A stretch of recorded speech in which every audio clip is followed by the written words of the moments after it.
Hi, hello friends. I am Manoj Kasture. I am working in this particular tax area for quite a few years, and today the discussion topic which few of my friends have requested to speak about specified financial transactions, and the discussion basically is about how does income tax department come to know about certain transactions which are carried out by an individual, which he tries his level best to hide.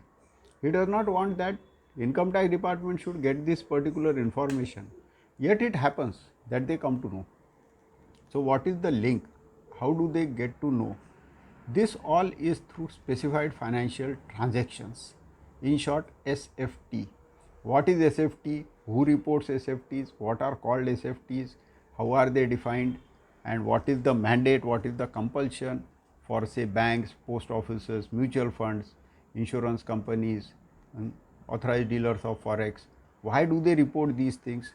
That all we will be discussing, and also in this an individual will realize that how does his transaction get known to income tax department. Okay, so first and foremost, specified financial transactions. What are these?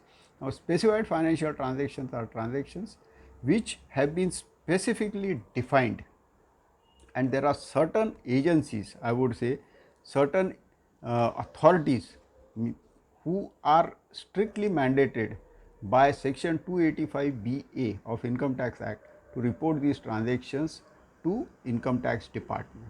For example, if there is an immovable property which is transferred and the value of that property exceeds 30 lakhs, then the sub registrar has to report that transfer to income tax department by 31st May after the year has concluded. Means after the financial year has concluded, within 2 months he has to report that.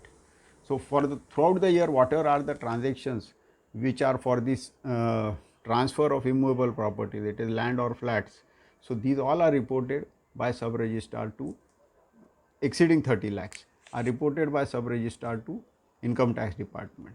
Now this particular transaction, that a transfer of immovable property exceeding 30 lakh rupees is a specified financial transaction, and the person who has to report it is the sub registrar. Okay, so I hope this is clear what is a SFT and who has to report. So now we will come across which all are the various SFTs and who all have to report. Prior to that, which are the statutory provisions in Income Tax Act and rules which mandate this particular reporting of SFTs. So first and foremost, we will discuss about section 285BA, and the related rule is 114 capital E. Okay. Now section 285BA is the section which speaks about who are the persons who are responsible for registering, maintaining books and furnishing SFT report. So this particular section 285BA subsection 1, that has clarified. So registrar or sub registrar, postmaster general of post office, officer of RBI, a local authority, registering authority of motor vehicles, in common parlance RTO, then prescribed person in government office, SSC himself, or there can be persons who have to report certain financial from financial institution who have to report these transactions. This is not very important. See, these are the persons who are made responsible for reporting. So remember, banks, post offices, mutual funds, insurance companies, forex dealers, various companies, because there is a SFT of debentures as well as shares after a particular value, these have to be reported. These are the ones who have been mandated to report certain transactions by 31st May after the year has concluded. Okay. The form which has been given in rule 114 capital E is form 61 capital A.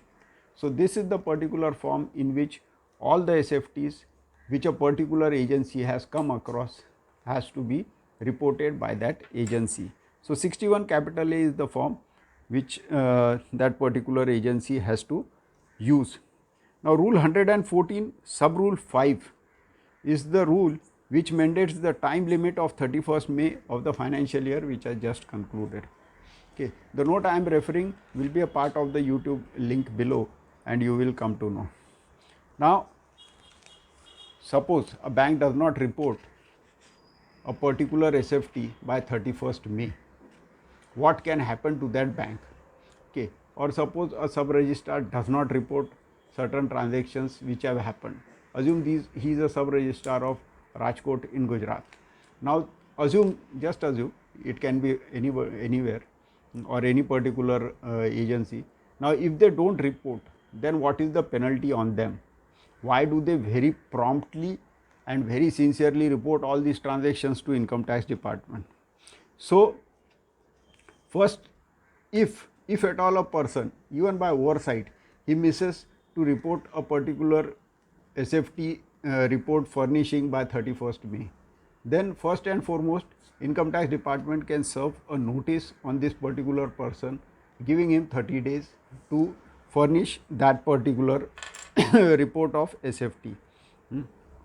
For the delay under section 271 capital FA, there is a penalty of 500 rupees per day which is imposed on this particular agency to report the SFT transactions in form 61A. This particular agency has delayed 61 capital A, which is its SFT report, and if it has delayed that, 500 rupees per month has to be paid by that particular bank or that post office, or it could be even RBI. Okay. And Income Tax Department levies that. The question is not about 500 rupees. These are government agencies, and paying a penalty for a non-compliance is a big thing for them. So 500 rupees per day could be a small amount. If the delay is say 10 days, then it is 5,000 rupees. If it is 30 days delay also, then how much? It will be 15,000 rupees. But that is not the case. For a government agency to get an approval that there was non-compliance and so he has to pay this particular fine, it is laborious task. Now, if this particular delay continues, 500 rupees per day, the meter will keep on running. Okay. That applies even to a company if it is delayed a particular SFT reporting. After serving the notice, there are 30 days which are given by Income Tax Department to furnish the SFT report. If they don't do that, then the penalty increases to 1000 rupees per day. Okay. Again, the amount is doubled. The amount may go for a big way if the delay is enormous, somebody has forgotten. Okay. Now 285 BA subsection 4 deals with defective statement. Now what is that? Assume that someone has filed a transaction report, means 61 capital A, which is a SFT, but has deliberately ignored or by oversight ignored certain transactions. Okay. So this can be a issue where the entire statement that is filed by that particular agency will be considered as a defective statement. There will be a notice which will be served on the agency to file a correct report, and in case the agency does not file a correct report, it will be considered that there was no statement which was filed by this particular agency.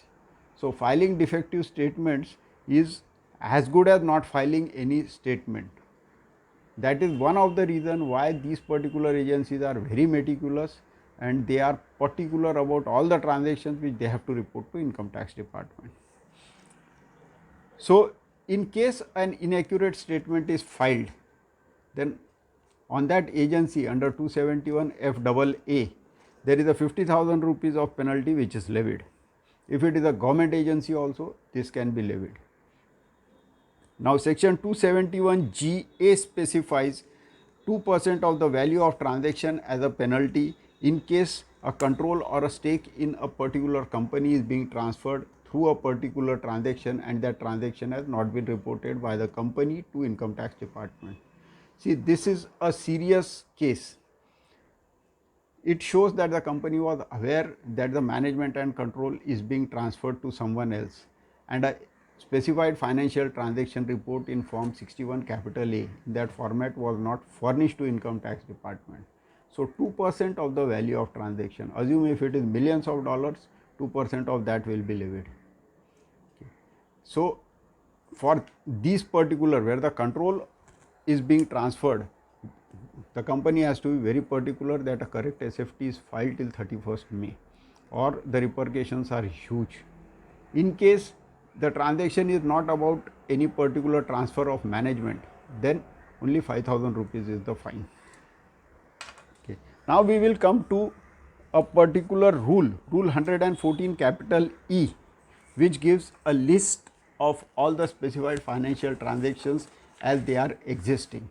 Now this particular rule is very soon going to undergo an amendment, by which, as announced by our Prime Minister recently, there will be various SFTs which will be further added, that will make practically that will create a scenario as good as that every transaction you do will be known to income tax department.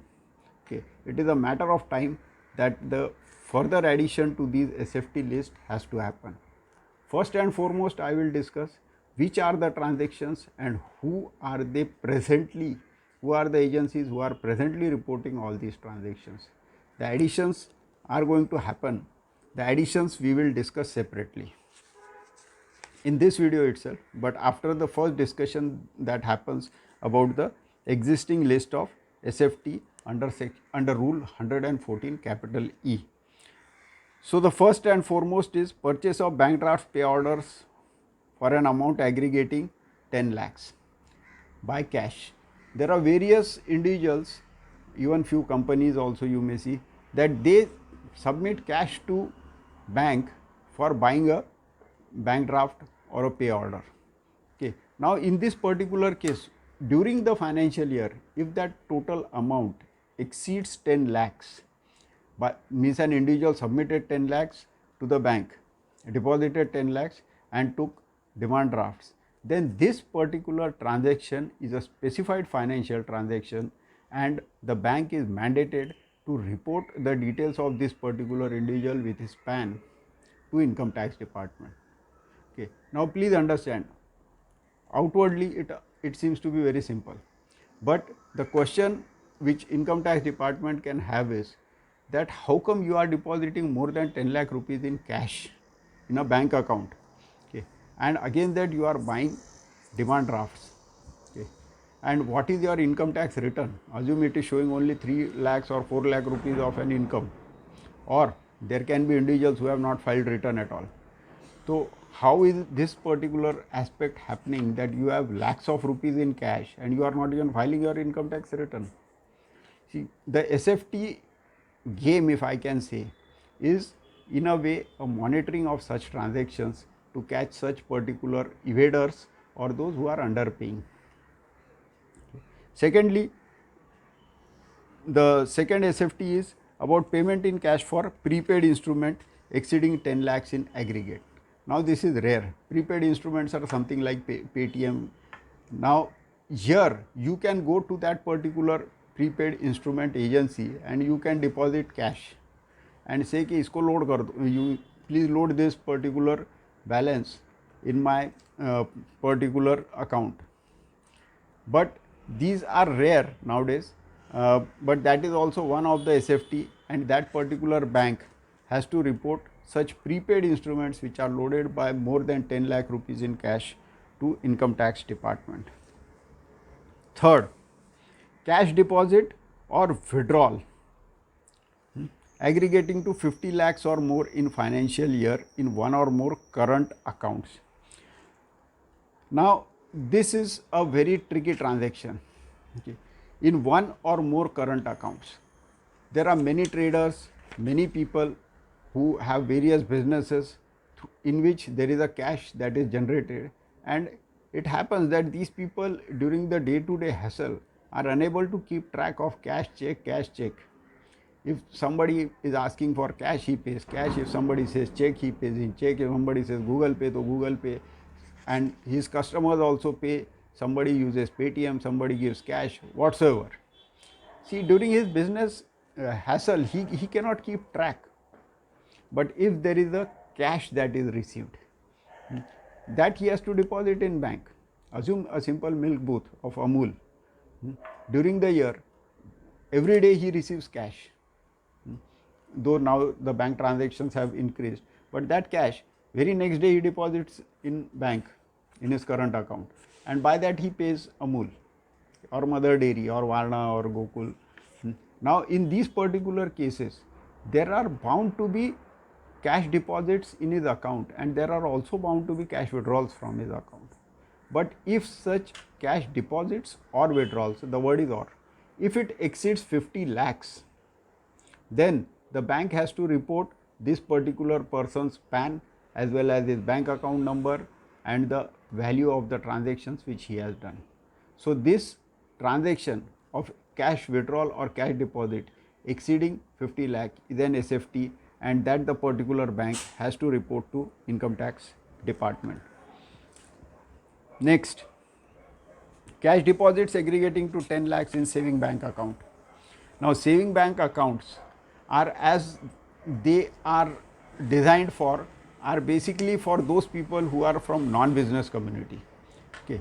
So in a saving bank account, if somebody is depositing more than 10 lakh rupees in cash, okay, then there is a particular way these transactions are seen. Generally means there can be exceptions, but saving accounts are for salaried class. So a salaried class generating more than 10 lakh rupees in cash certainly is a case where there is some evasion. The person has some other income, or that particular person's company is paying him some component of his salary in cash, and that is escaping tax net. So probably it may not even be a case of evasion, but this, that an individual is depositing more than 10 lakh rupees in cash in his saving bank account, is certainly a case which needs to be scrutinized, and so such particular cases are reported by bank or post office. Some smart people can go to post office also. Post office also has a saving bank account and deposit its the cash amount. Next is fresh FDs by a person aggregating to 10 lakhs or more. Okay. Now see, FDs can be made. People make FDs in saving bank account or even in NBFCs or even in cooperative banks. Okay. Okay. There are deposits which are taken by companies also. Okay. They give slightly higher interest, so people also make there. But the moment a person makes more than 10 lakh rupees of FDs in a particular bank, see, if you are having a bank account in State Bank of India, HDFC Bank, Shamrao Vittal Cooperative Bank, Saraswat Cooperative Bank, and so on, PNB, etc.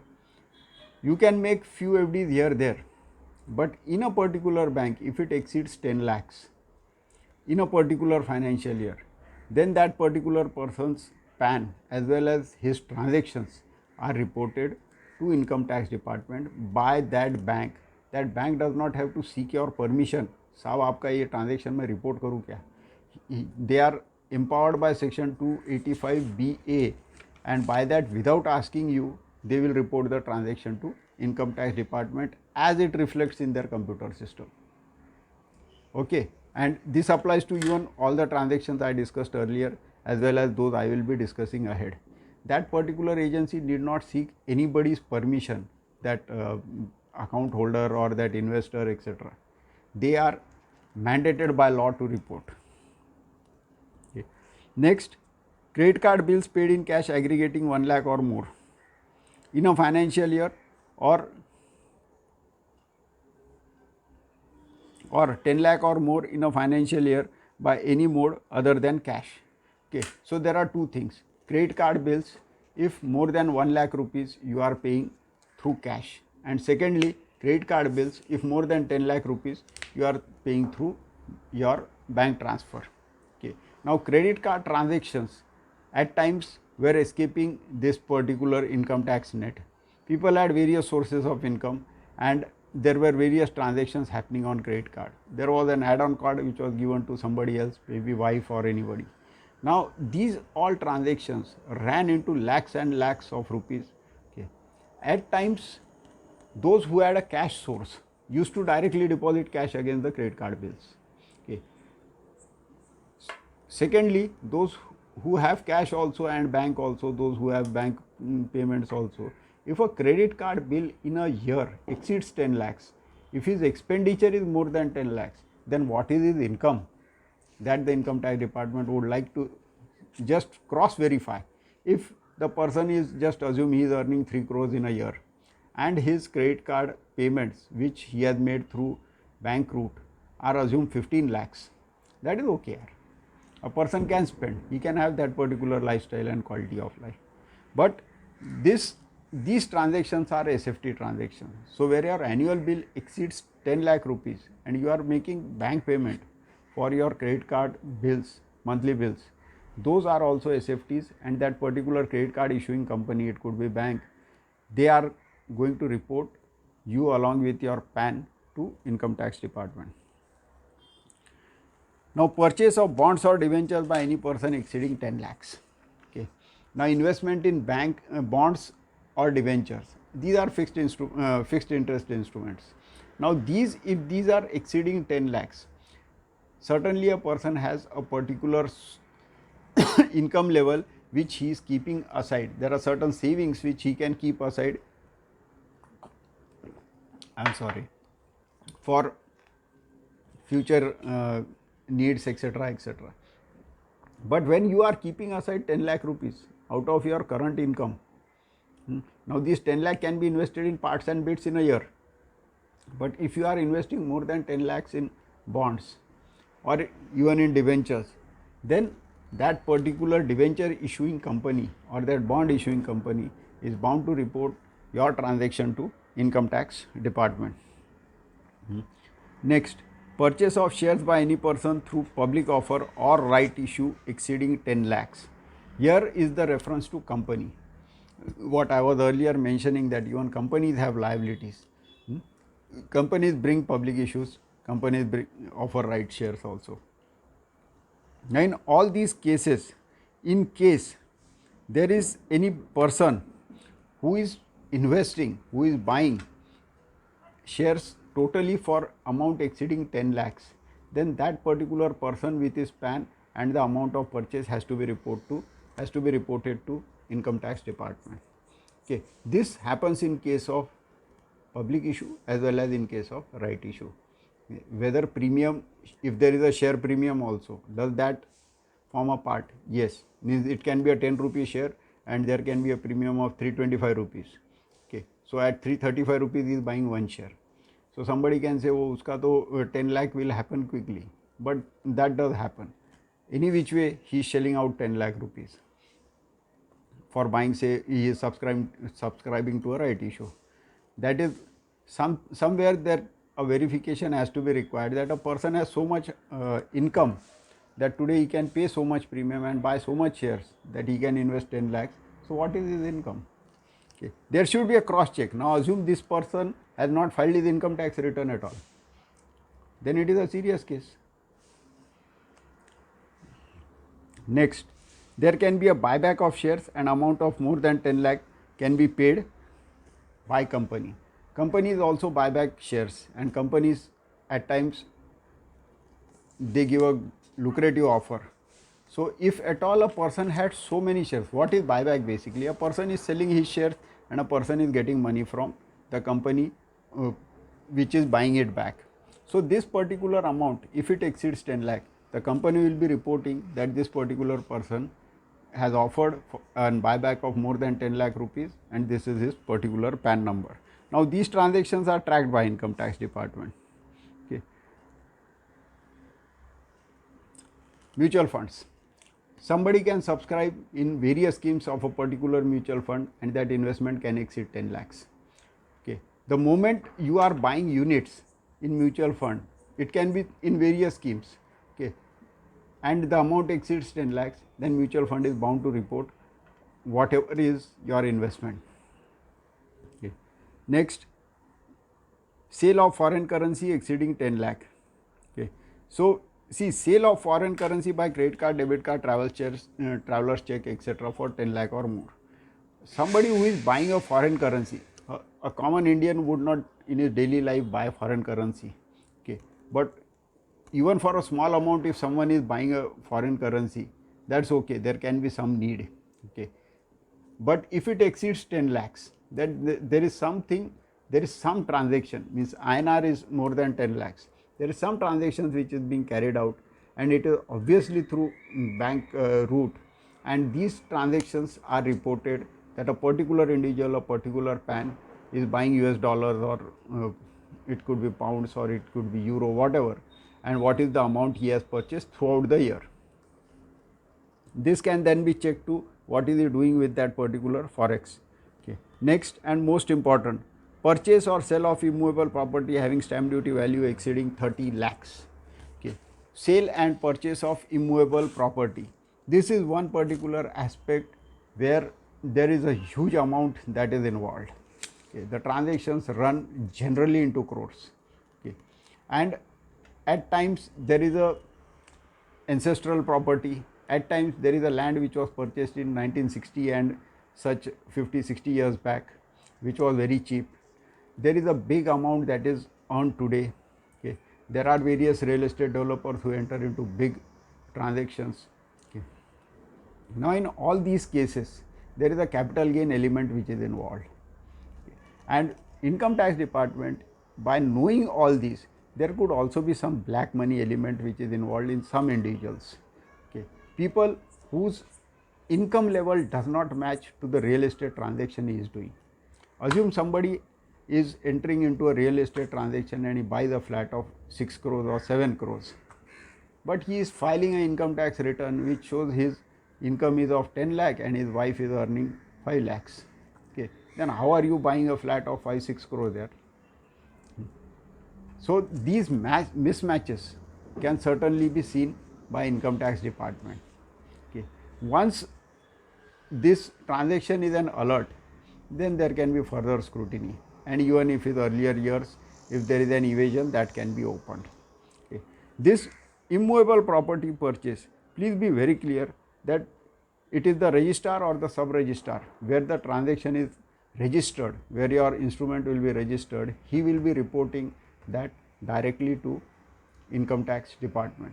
You can buy in a remote village. If you buy in Y Tehsil of Satara district, okay, that particular sub-registrar also reports. Please be sure that by buying land in some remote rural area, registering it in your wife's name, and she is having no income, there will be no reporting to income tax department. That cannot happen. See, immovable property transactions, PAN is mandatory. Without PAN, there can be no transaction in immovable property. The moment there is PAN and the moment stamp duty value exceeds 30 lakh rupees, okay, it could be anybody, anywhere in India, his transaction is reported to income tax department. Be very sure about it. Today this limit is 30 lakh. This can be increased, decreased in due course of time in future, that apart. But all real estate transactions are certainly reported by registrar or sub-registrar to income tax department. And income tax department checks, one, whether a particular TDS was deducted by the person who has purchased. Section 194 IA says that it is the buyer who has to deduct 1% TDS on the transaction value. So it is the buyer who is checked. For rural agriculture land, this is not applicable. So the buyer should deduct this 1% TDS. That is one aspect. Secondly, whatever is his gain, somebody is a seller, he has a capital gain, could be loss also, but whether that is properly considered in his income tax return. So when you are entering into a real estate transaction in your daily life, as an individual also we enter sometimes into these real estate transactions. Please be very sure whatever is your income, you offer it to capital gains appropriately. Next, cash payment received exceeding 2 lakh for sale of goods or rendering of services. A person who is liable for income tax audit under section 44 AB, assume he has received a cash payment exceeding 2 lakhs. It is a business transaction.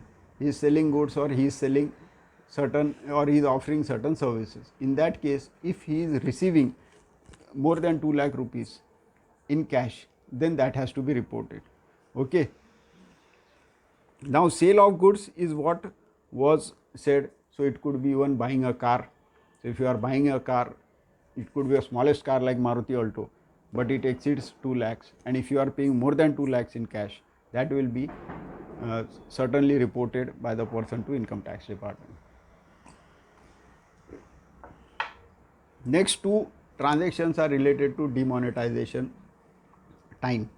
9th December, 8th November there was an announcement of demonetization, and from 9th November to 31st December 2016 was a time which was given by RPM that up to 2.5 lakh rupees can be deposited. Now between 9th November 2016 to 31st December 2016, if there is an amount exceeding 12.5 lakh rupees in current account which has been deposited, or more than 2.5 lakh rupees in saving account, that will be reported by the particular bank to income tax department. I am repeating, 9th November 2016 to 31st December 2016, you are having a current account. The deposits made by you are exceeding 12.5 lakh rupees. Bank will report it to income tax department, and be sure there are high chances that it will be considered as your income and that amount will be taxed. In a saving account, if you have deposited more than 2.5 lakh rupees, it can be the old currency notes which you exchanged. But if they exceed 2.5 lakh rupees, there is an SFT. The bank has to report that a particular person's saving account he has deposited, just assume 2,51,000 rupees. But that is an SFT and it will be reported to income tax department. Income tax department now has your trail that in which bank, which branch, which saving account you deposited how much amount. Okay.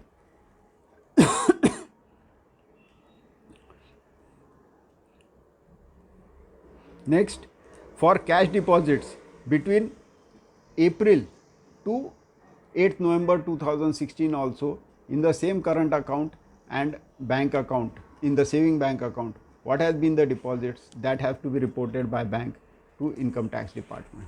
Okay. So these all means, see, there are two legs in terms of time, if I can see, which are being reported by bank to income tax department. First is the pre-demonetization period. In the same financial year, in 16-17, from 1st April to 8th November 2016, where there was no demonetization, how much is the cash you have deposited if it exceeds 12.5 lakhs and there is a current account. Second is during the time period which was given, 9th November 2016 to December 16 end, how much is the cash you have deposited in your current account? Does it exceed 12.5 lakh rupees? Same applies to saving account, but 2.5 lakh limit. Now on 13th August 2020, okay, there have been various transactions which are proposed to be a part of SFT, and with these particular transactions, okay, there are a host of transactions and I will be discussing each of it. These are very interesting for an individual, and how practically his every aspect of transaction and life, practically, may not be 100%, will be tracked by income tax department. Okay. On 13th August 2020, this announcement has happened. Now it is more than 3-4 months, but there will be a notification, and the day that notification comes, these will also be an SFT. They are bound to be an SFT, means a particular agency has to report this. When? It's only a matter of time, and that time is not very long. First, purchase of jewelry, white good, marbles, painting exceeding 1 lakh. Jewelry exceeding 1 lakh. Today gold is only 50,000 rupees for 10 gram, 51,000 rupees. So if you buy 20 gram of gold, okay, then that will be reported as an SFT by that particular jeweler to income tax department. Now what is the source of buying that particular gold? Assume you buy something, 10 grams is said to be 1 tola. Assume you buy 20 tolas. Then that particular amount, where did you get from? Have you filed all the earlier returns? Have you shown that as an income?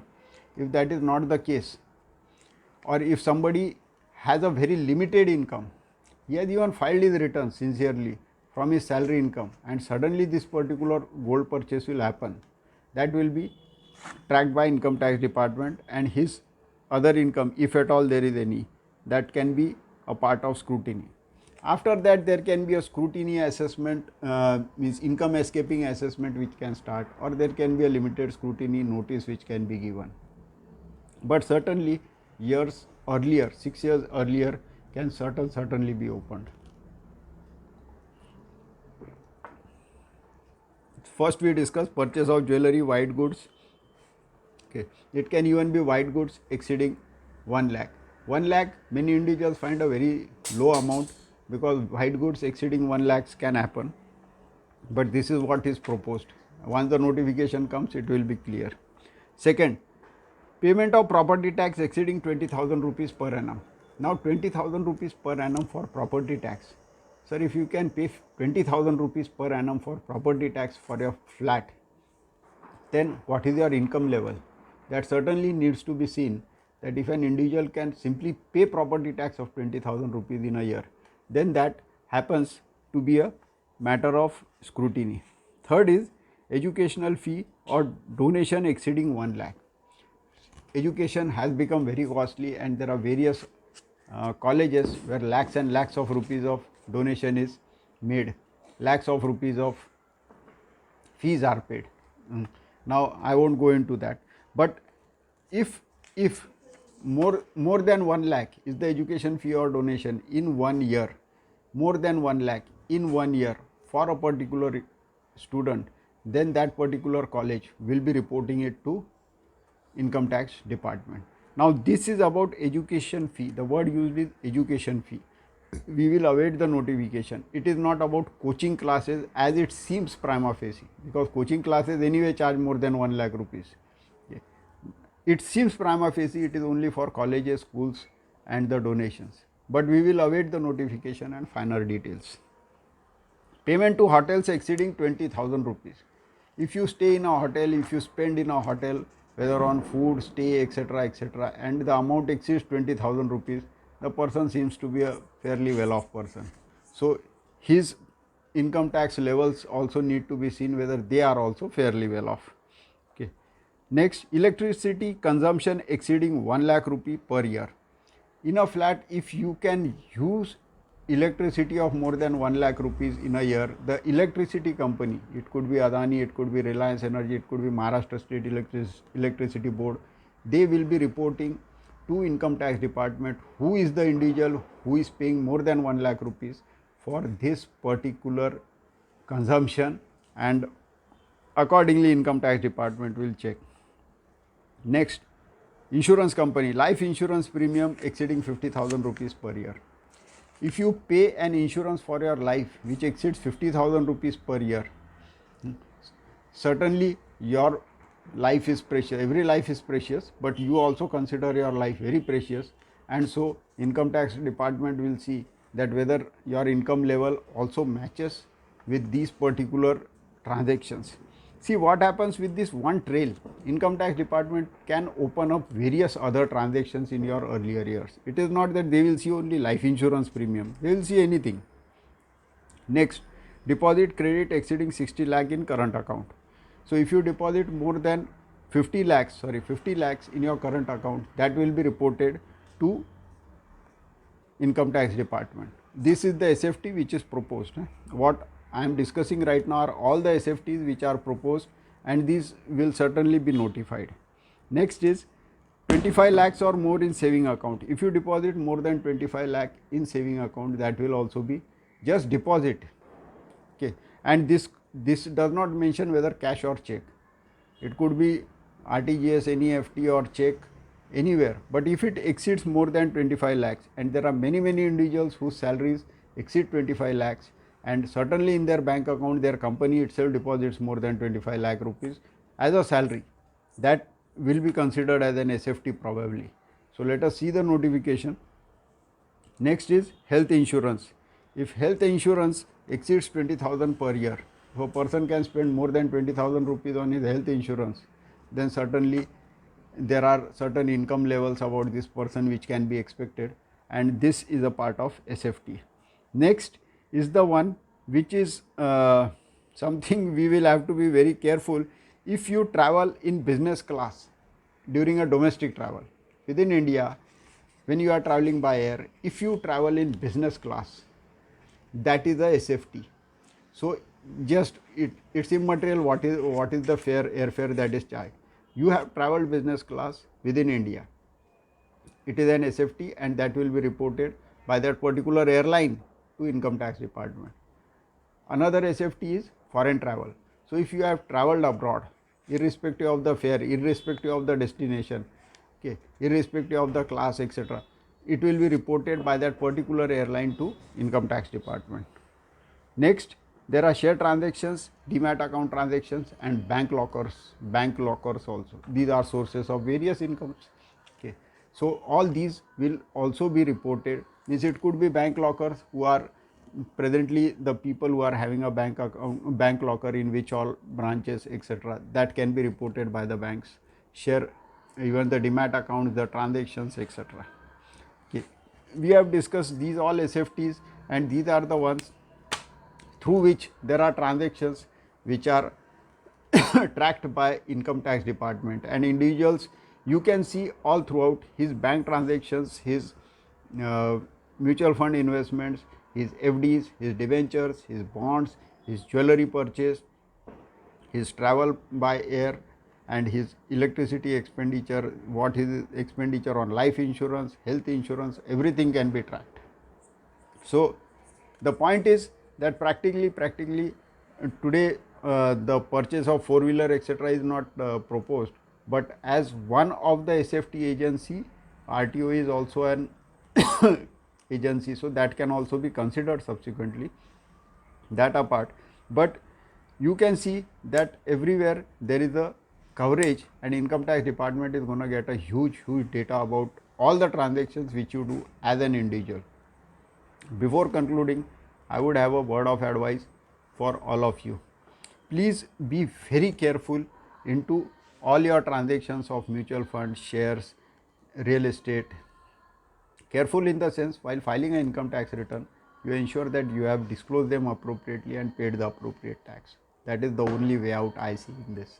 Thank you very much. Please subscribe and please give your comments. Thanks a lot. Bye.